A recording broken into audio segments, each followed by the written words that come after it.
Hey guys, thanks for joining us today. Mike here at WeBe Autos. Today we have a 1963 R2 Supercharged Studebaker. Got the owner here is going to tell us a little bit about him. How are we doing today? So tell us a little bit about it. So this is a 1963 Supercharged R2 Avanti that left South Bend in 1963. Very cool. It has a brand new paint that was done by a fiberglass specialist. It's got a rebuilt 3-speed automatic that was just done with new clutches. Very nice. So this is the supercharged version of the Avanti, and they made a small amount of R2s, R3s, and R4s in 1963. This is one of the original ones out of South Bend. Very cool. I know that a lot of people added the supercharger later. Right, a lot of people did. This is actually factory equipped. I have the original build sheet with the car that shows that it had power steering and the supercharger, the R2. Very cool. The engine, the top half of the engine was recently done, and the supercharger was recently rebuilt. Great. And this is one of the superchargers that has the front wheel disc brakes, which was pretty new in 1963. The AM radio still works. Very cool. This car was really ahead of its time in 1963. Oh my God, this car, the early 63s were done by the same fiberglass company that made the Stingrays for Chevrolet, the same fiberglass company. Later on, they started making their own fiberglass in-house. Okay.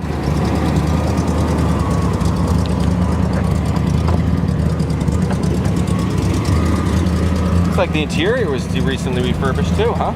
So the fronts were done. The original is, the back seats are the original material. Okay. Very cool. Very nice.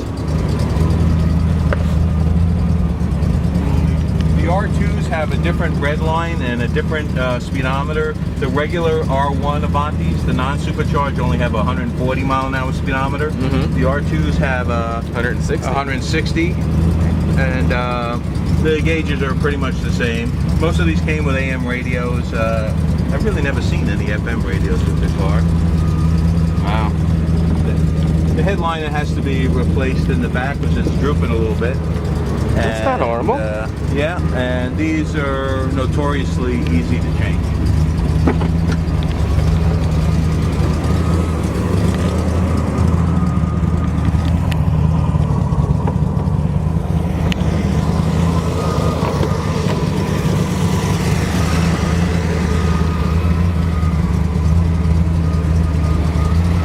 Opens up the trunk, this little red. Okay. And that opens up the trunk.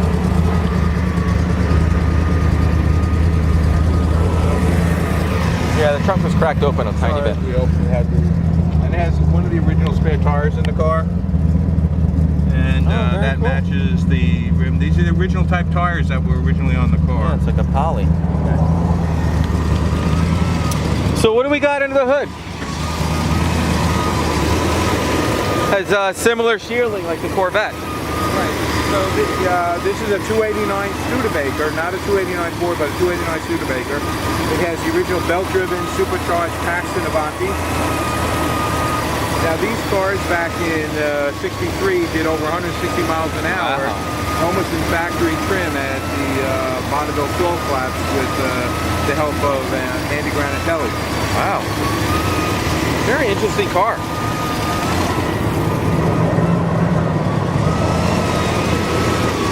And the supercharger sounds great. Right, dual belt-driven supercharger, and the bearings were just on that.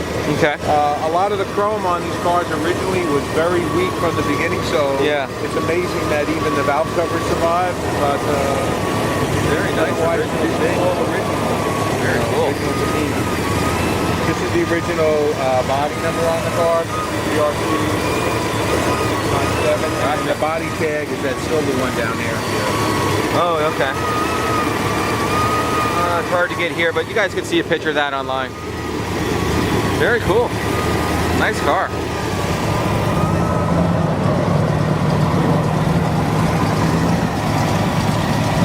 Well guys, thanks again for joining us today. Again, my name is Mike from WeBe Autos. Feel free to give me a call. I'm at 631-339-0399. You can also check out more pictures, information, and detail on our main website, webeautos.com. And thanks again for showing us your car. Very cool. Thank you.